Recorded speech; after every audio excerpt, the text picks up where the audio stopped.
Bagaimana cara meningkatkan takwa? Sebagai muslim, ketakwaan sangat diperlukan dengan senantiasa semangat menjalankan segala perintah Allah Subhanahu wa Ta'ala dan sekuat tenaga meninggalkan segala yang dilarang olehnya.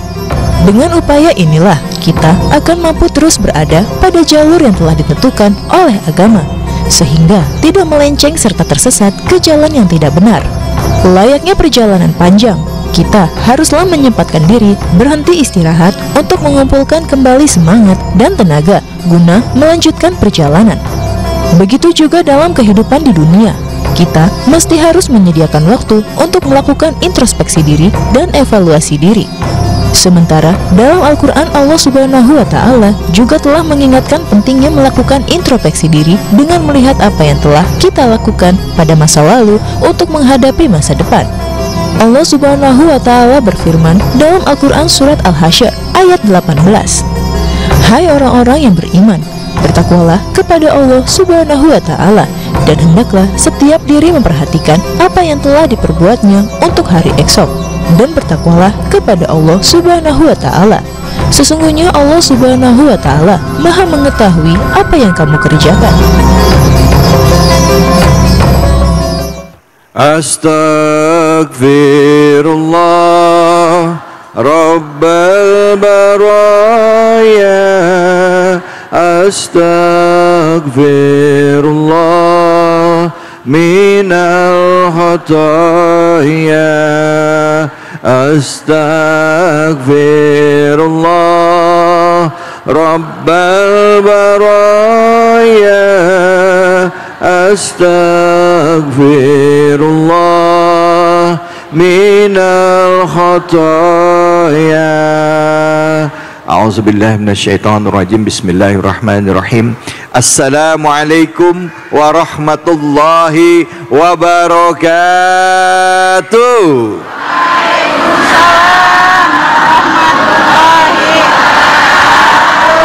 Bu, sehat? Badan sehat?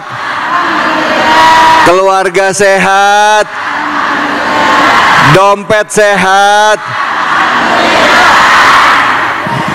Alhamdulillahnya nggak meyakinkan ini. Alhamdulillah.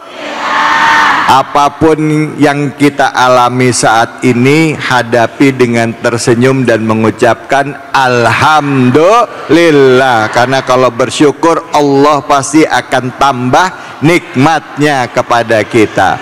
Pertama-tama, Bu, mari kita panjatkan puji syukur atas kehadirat Allah Subhanahu wa Ta'ala. Tidak lupa kita berikan salawat dan salam kita kepada junjungan kita, manusia yang mulia, Nabi besar Muhammad alaihi wasallam, beserta keluarga, sahabat dan umatnya yang setia hingga akhir zaman. Bu, pernah nggak jadi orang atau ngelihat orang yang nggak pernah mau disalahin? Ada nggak yang begitu? Mana orangnya? Tema kita pas banget hari ini adalah mengenai introspeksi diri. Yuk buat ningkatin takwa. Introspeksi diri, yuk buat ningkatin takwa. Nah, tentunya hanya di sini di program kesayangan kita, Cahaya Hati Indonesia. Bicara mengenai introspeksi diri dan meningkatkan ketakwaan, sudah hadir guru kita yang nanti juga akan mengkaji surah dari Al-Quran, surah Al-Hasyr ayat 18 sampai 20. Dan untuk itu mari sama-sama kita simak kajian dari guru kita Al-Mukarram Al-Habib Muhammad Syahab. Fadhal ya Habibi. Assalamualaikum warahmatullahi wabarakatuh. Warahmatullahi wabarakatuh. Alhamdulillahi rabbil alamin, wa sallallahu wa sallama ala abdihil mustafal amin, Sayyidina Muhammadin sallallahu alaihi wasallam Nurillahil mubin al-hadi ila siratihil mustaqim dzil khuluqil azim wa nahjil qawim. Allahumma salli wa sallim wa barik alaihi wa ala alihi wa sahbihi wa man sara fi darbih, amma ba'd. Yang sama-sama kita muliakan dan kita hormati host kita yang sudah terkenal di dunia dan di akhirat. Ya salam. Ya. Beliau Ustadz David Khalik, kita doakan beliau panjang umur, sehat, berkah dunia dan akhirat. Dan mudah-mudahan ibu-ibu semua, satu saja doanya, mudah-mudahan Allah tebalkan kantongnya.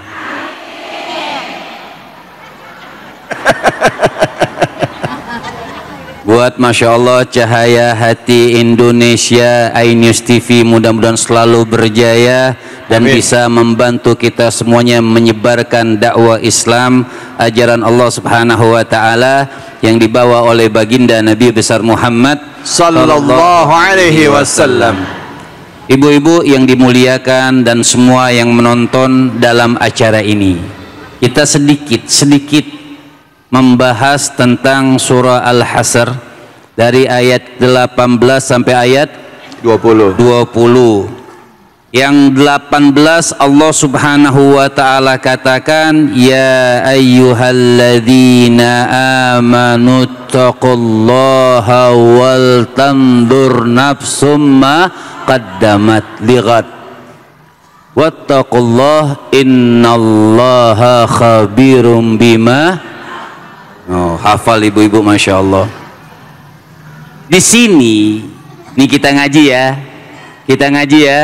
ya, yang ngantuk saya doain berangkat haji. Langsung melek yang ngantuk. Ini Allah Subhanahu wa taala memulai khitab mengatakan kepada kita semua, ya ayyuhalladzina amanu. Allah mengajak orang yang beriman, ya ayyuhalladzina amanu taqullaha. Artinya Allah mengajak orang yang beriman kepada Allah, yang mengenal kepada Allah Subhanahu wa taala. Allah katakan ittaqullaha. Pertama, takwalah kepada Allah. Kita ini kadang-kadang bu mau berangkat haji ya tidur. Kadang-kadang orang itu mengatakan takwa kepada Allah Subhanahu wa taala kayaknya berat. Betul? Sebenarnya simple. Udah, takwa itu melakukan apa yang disukai oleh Allah, menjauhkan diri apa yang tidak disukai. Simple. Orang mau masuk surga itu 5 hal saja. Pertama, ta'budallaha wa la tusyriku bihi syai'a. Ini takwa nih. Menyembahlah engkau kepada Allah Subhanahu wa taala. Kemudian wa iqamus shalah wa tu'tiz zakah wa tasumu ramadan wa tahijjul baita man istata'ta ilaihi sabila. Simple 5. Ini seorang sahabat tanya sama Nabi, wahai Nabi, berikan aku satu amalan, idza amiltuhu dakhaltu jannah. Kalau aku lakukan ini amal, itu bisa menyebabkan aku masuk surga. Makanya Allah tadi katakan dalam ayat selanjutnya, wal tanzur nafsun ma qaddamat lighad. Artinya kita ini harus mempersiapkan diri, amal kita itu bukan buat dunia. Lighad, walaupun sebagian mufassirin, artinya ulama mufassir itu ada 2. Ghad itu maknanya mendekati hari kiamat atau nanti di hari kiamat. Ada yang mengartikan memang artinya besok, ghadan. Tapi artinya yang mu'tamad adalah mempersiapkan kita ini buat hari akhirat.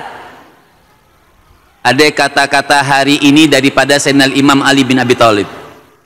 Apa kata Imam Ali? Beliau katakan, jadilah kalian kunu abna al-akhirah wala takunu abna ad-dunya. Itu namanya takwa. Apa kata Sayyidina Imam itu? Buat lighadin.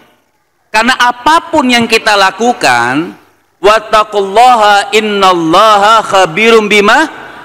Ya, artinya apapun yang kita lakukan, kita tuh diteliti oleh Allah Subhanahu wa taala. Allah tahu.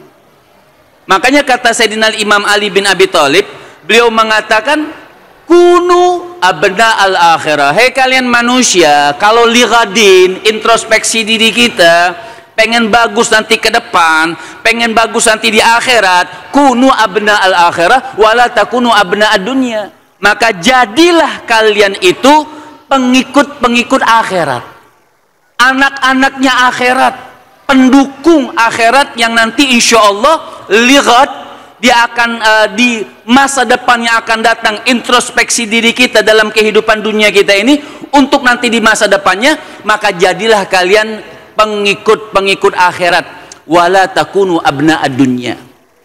Jangan kita menjadi abna ad-dunya, jangan kita menjadi pengikut-pengikut dunia. Walaupun memang kita tinggal di dunia, ibu boleh kerja, ibu boleh cetak anak-anak ibu menjadi SS-nya banyak misalnya, itu nggak masalah, kita di dunia.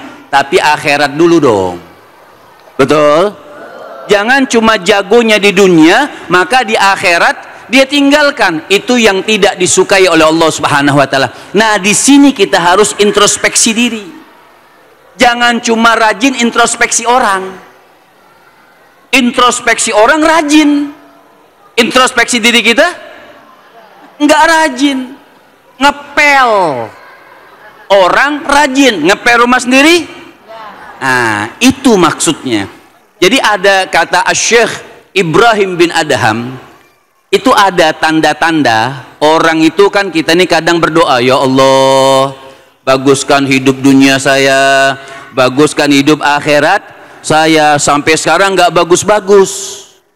Why? You know why? Nenek-nenek paham bahasa Inggris?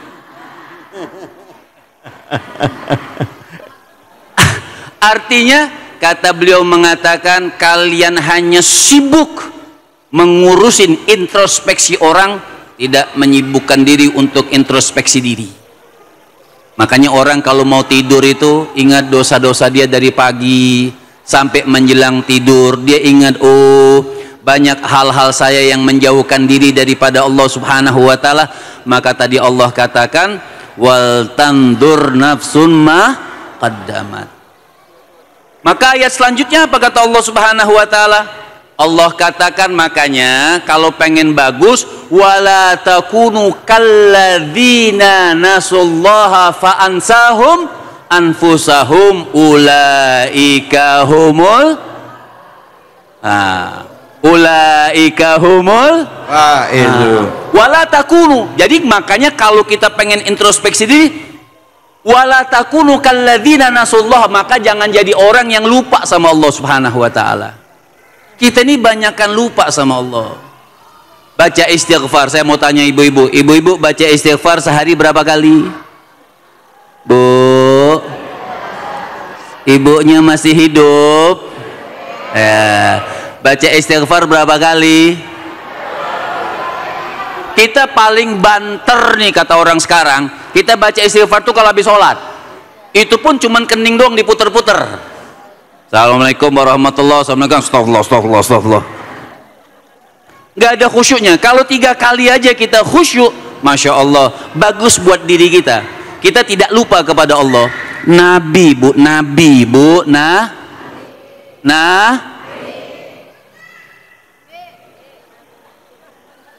Nabi punya dosa gak? Nabi Muhammad punya dosa gak? Nabi aja yang nggak punya doa istighfar, selalu introspeksi diri. Nabi itu fil yaumi wal laila. Nabi kita Muhammad sallallahu alaihi wasallam dalam satu hari beliau beristighfar itu 70 kali. Wa fi riwayatin ukhra, Nabi itu dalam riwayat yang lain membaca istighfar itu 100 kali.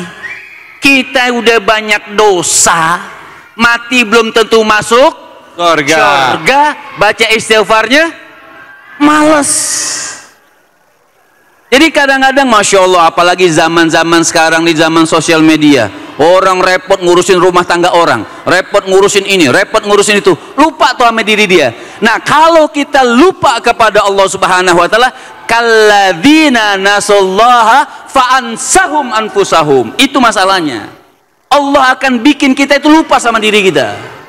Kalau kita melupakan Allah, melupakan hukum Allah, melupakan tata caranya Allah, melupakan apa yang harus diaturkan oleh Allah Subhanahu wa taala, kita pura-pura nggak tahu, padahal kita tinggal di buminya Allah, menikmati rezekinya dari Allah, apapun rahmat yang Allah Subhanahu wa taala kasihkan sama kita, kita lupa tuh sama Allah Subhanahu wa taala, fa ansahum anfusahum, maka hati-hati, Allah akan bikin dia lupa akan dirinya. Maka orang kalau lupa sama dirinya, Bu, lupa sama Allah, lupa sama dirinya, apa dicap oleh Allah? Ulaika humul jadi orang fasik kita. Distempel oleh Allah, orang yang lupa kepada Allah, lupa sama dirinya, lupa sama rahmat Allah Subhanahu wa taala, distempel oleh Allah Subhanahu wa taala, ulaika humul. Nah, saya mau tanya, orang fasik kalau meninggal dunia tempatnya di mana? Bu, kok takut nyebut neraka? Bu,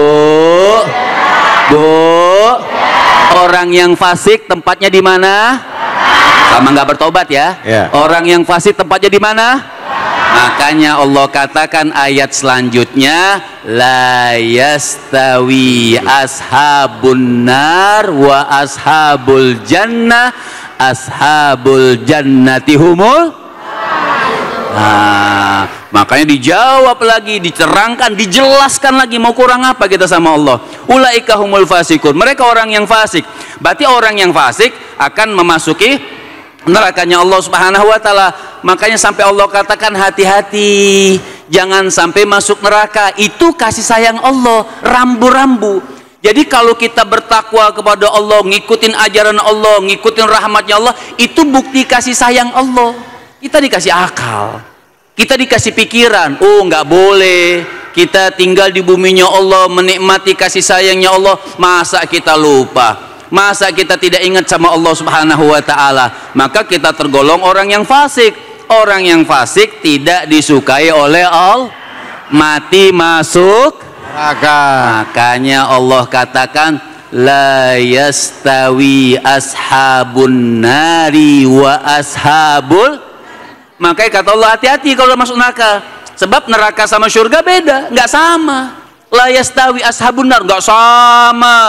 Ya, orang yang masuk neraka itu nggak sama. Wa ashabul jannah, nggak sama. Kelompok neraka sama kelompok surga itu nggak sama. Kelompok neraka itu perih.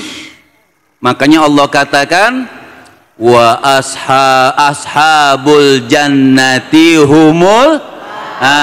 Kalau kelompoknya ahli surga, mereka adalah kelompok orang yang beruntung. Masuk neraka adalah kelompok orang yang tidak beruntung. Masuk surga kelompok orang yang.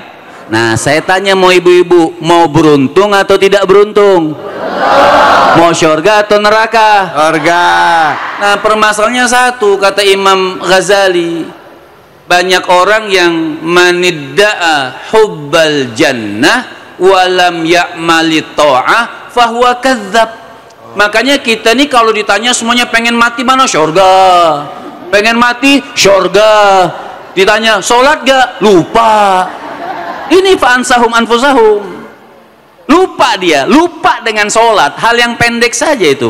Lupa dia dengan sholat. Fa'ansahum anfusahum, maka Allah akan lupakan diri dia. Ketika lupa diri dia, dia jadi ashaulaika humul fasikun. Ketika menjadi orang yang fasik, maka dia menjadi ashabun nar, bukan ashabul jannah. Makanya hati-hati yang kata Imam Ghazali, manidda'a hubbal jannah.